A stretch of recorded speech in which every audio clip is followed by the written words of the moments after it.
여호수아서는 출애굽하여 광야의 여정을 마친 이스라엘 백성들이 모세를 이어 이스라엘 백성들의 지도자가 된 여호수아를 필두로 해서 요단을 건너 가나안에 들어가 그 땅을 정복하고 분배하는 과정을 기록한 하나님의 말씀입니다. 오늘 함께 읽은 본문 여호수아 4장은 3장에서 시작된 요단강 도하, 요단강을 건너는 장면입니다. 여호수아 4장을 보면 그들이 요단을 다 건넜다는 것을 알 수 있습니다. 우리 1절에서 3절까지 말씀을 읽어보겠습니다. 1절에서 3절입니다. 그 모든 백성이 요단을 건너기를 마침에 여호와께서 여호수아에게 말씀하여 이르시되 백성의 각 지파에 한 사람씩 12사람을 택하고 그들에게 명령하여 이르기를 요단 가운데 제사장들의 발이 굳게 선 그곳에서 돌 12를 택하여 그것을 가져다가 오늘 밤 너희가 유숙할 그곳에 두게 하라 하시니라. 아멘. 1절 보십시오. 이스라엘 백성들이 요단을 다 건넜습니다.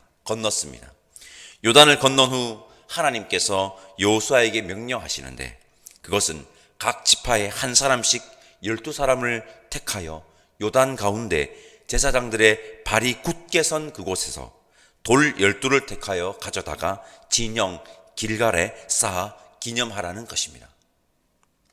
정정해야 되겠습니다. 일반 백성들은 다 건넜지만 일반 백성들이 건너기 전 요단 한가운데 굳게 섰던, 건너기 전부터 요단 한가운데 굳게 섰던 여호와의 궤를 맨 제사장들이 아직 요단에서 올라오지 않았습니다.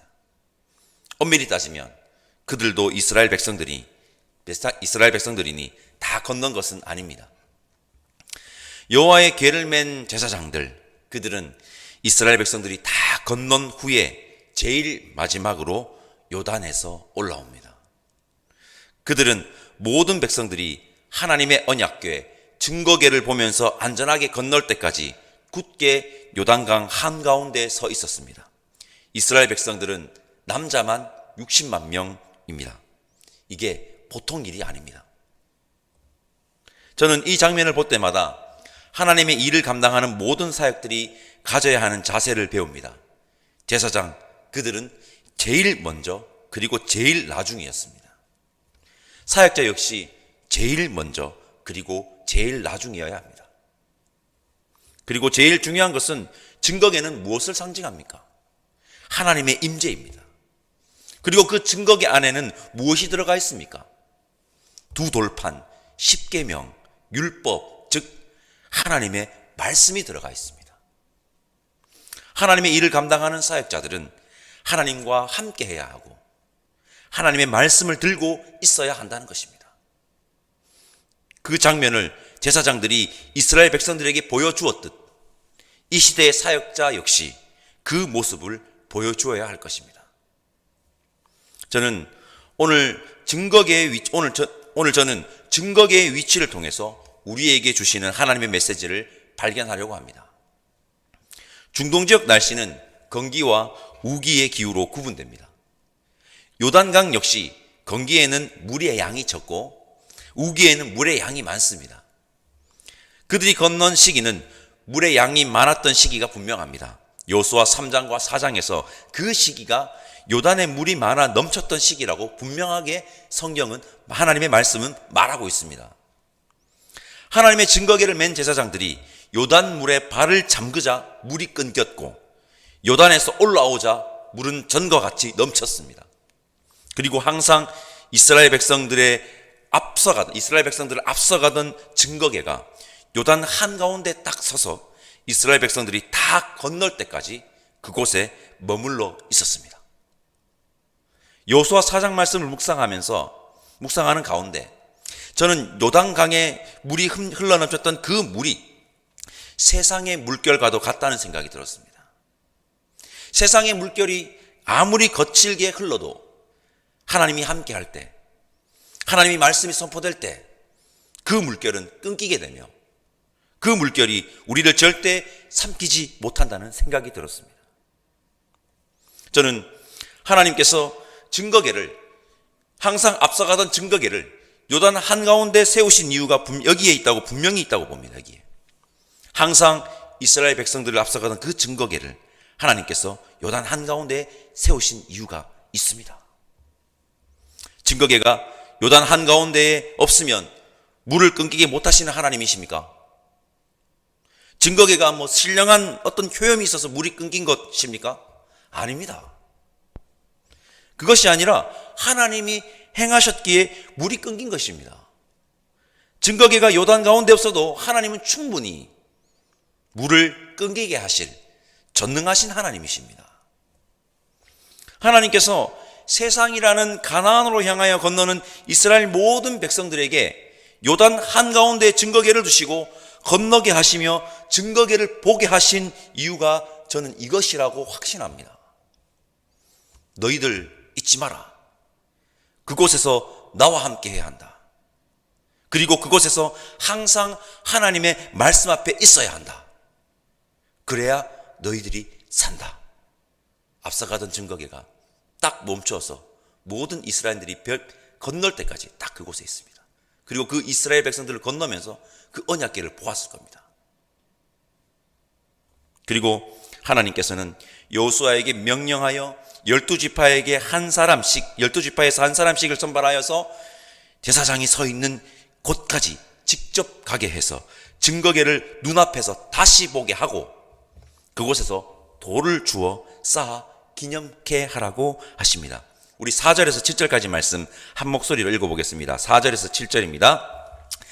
여호수아가 이스라엘 자손 중에서 각 지파에 한 사람씩 준비한 그 12사람을 불러 그들에게 이르되 요단 가운데로 들어가 너희 하나님 여호와의 궤 앞으로 가서 이스라엘 자손들의 지파 수대로 각기 돌 한 개씩 가져다가 어깨에 매라. 이것이 너희 중에 표징이 되리라.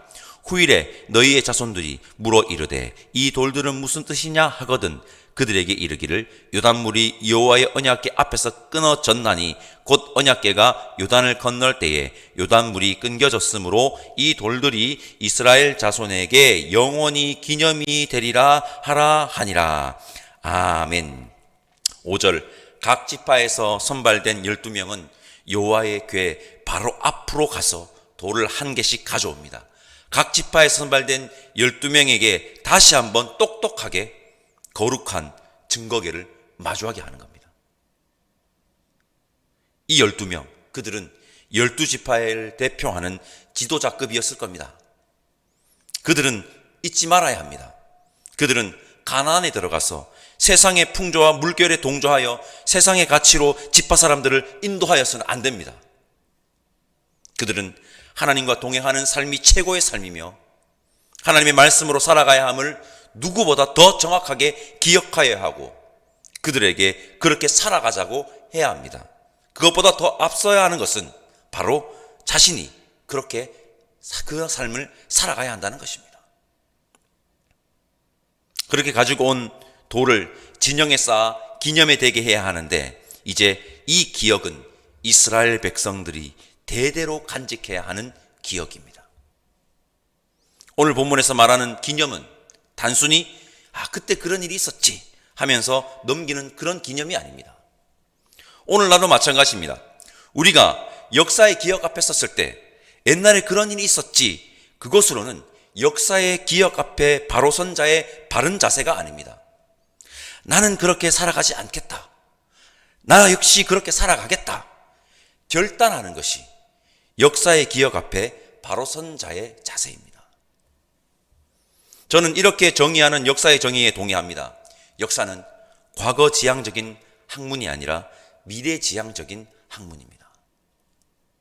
오늘 세워진 12개의 돌, 이 기념비 역시 과거 지향적인 기념비가 아니라 뭡니까? 미래 지향적인 기념비임을 우리는 기억해야 합니다.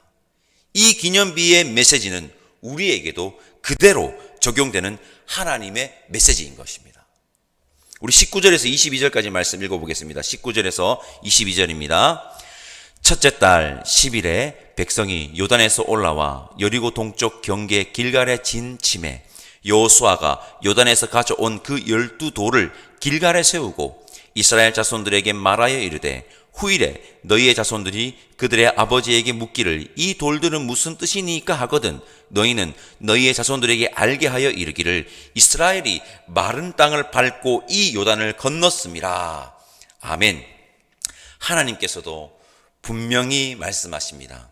너희들이 하나님의 역사로 마른 요단을 여호와의 궤 언약 증거궤를 보면서 건넜다고 너희 후손들에게 대대로 전하라고 말씀하십니다. 19절을 보면 첫째 달 10일이라는 시간을 알려준 구절이 나오는데 이 구절은 유월절과 관련된 시간입니다. 내일 여호수아 5장을 보시면 알겠지만 요단을 건넌 것은 유월절과 관련이 있으며 첫째 달 10일은 유월절에 사용할 양을 준비하는 날입니다. 유월절의 시작을 알리는 날입니다. 유월절은 이스라엘의 3대 명절 중 하나로 출애굽을 기념하는 절기로 하나님이 해방자요 구원자시요 생명의 주관자이심을 기억하는 절기입니다. 여러분, 하나님께서 유월절을 준비하는 시점에 요단을 건너는 것을 마치게 하셨으며 그들이 건너온 요단 한가운데 서 있는 증거궤 앞으로 가서 돌을 가져다가 진영에 쌓아 대대로 기념하라고 하셨습니다. 이제 그들은 가나안이라는 세상을 향해 가야 하고 그 땅을 정복해야 합니다. 그 땅을 정복해야 할 그들이 정복당하면 큰일입니다. 하나님은 가나안을 향해 하는 그들에게 분명하게 말씀하시고 그 말씀은 대대로 이스라엘 백성들이 기억하고 지켜야 하는 삶의 원칙이 되어야 합니다. 우리에게도. 그것은 이겁니다. 너희들은 내가 해방자요 구원자요 생명의 주관자이심을 분명히 알고 그곳에서 하나님의 임재, 하나님과 늘 동행하며 살아야 하며 항상 하나님의 말씀 앞에서 서서 하나님의 말씀대로 살아가야 한다. 그래야 너희가 산다. 기억하라. 그래야 삽니다. 여러분, 우리도 마찬가지입니다. 우리 역시 이렇게 살아야 세상을 정복할 수 있다는 것을 기억합시다. 세상의 물결이 거칠게 몰아쳐도 하나님이 구원자요 생명의 주관자임을 알고 하나님과 늘 동행하며 하나님 말씀 앞에 서서 말씀대로 살아갈 때 그 물결은 하나님의 역사 앞에 멈춰설 것입니다. 이 세상에 정복당하는 자들이 아니라 이 세상을 정복하는 믿음의 사람들이 오늘 함께 예배 드리는 저와 여러분들이기를 간절히 소망합니다. 그러기 위해서 여호수아 4장 기념비의 진정한 의미 2개를 여러분 반드시 기억해야 하는데 하나님의 임재 그리고 하나님의 말씀입니다. 2개 기억하셔야 됩니다. 다시 한번 말씀드립니다. 2개 우리 기억합시다. 하나님의 임재, 하나님과 함께해야 하고 하나님의 말씀, 하나님의 말씀대로 살아가야 합니다. 기도하겠습니다. 하나님 감사합니다. 오늘 이스라엘 백성들이 믿음으로 정복해야 할 가나안 땅으로 들어가는 장면, 요단을 건너는 장면을 함께 묵상하면서 그 의미를 돌아보았습니다. 우리 역시 이 세상에 정복당하지 않고 믿음으로 정복해야 할 하나님의 백성임을 기억하게 하시고 거센 세상의 물결을 막을 수 있는 것은 하나님의 임재와 하나님의 말씀임을 기억하게 하셔서 하나님과 동행하며 하나님 말씀대로 살아가는 이 시대의 그리스도인 되기를 원하오니 성령 하나님 인도하여 주옵소서. 오늘 이 새벽 지금까지 지내온 하나님의 은혜에 감사하며 감사 헌금을 올려드린 손길이 있습니다. 지금까지 지켜주신 것처럼 남은 여생 하나님을 위해 헌신하는 귀한 자 되기를 간절히 소망하오니 성령 하나님 함께 해주실 것을 다시 한 번 더 소망드리며 예수님의 이름으로 기도드립니다. 아멘. 하늘에 계신 우리 아버지의 이름을 거룩하게 하시며 아버지의 나라가 오게 하시며 아버지의 뜻이 하늘에서와 같이 땅에서도 이루어지게 하소서. 오늘 우리에게 일용할 양식을 주시고 우리가 우리에게 잘못한 사람을 용서하여 준 것 같이 우리 죄를 용서하여 주시고 우리를 시험에 빠지지 않게 하시고 악에서 구하소서. 나라와 권능과 영광이 영원히 아버지의 것입니다. 아멘.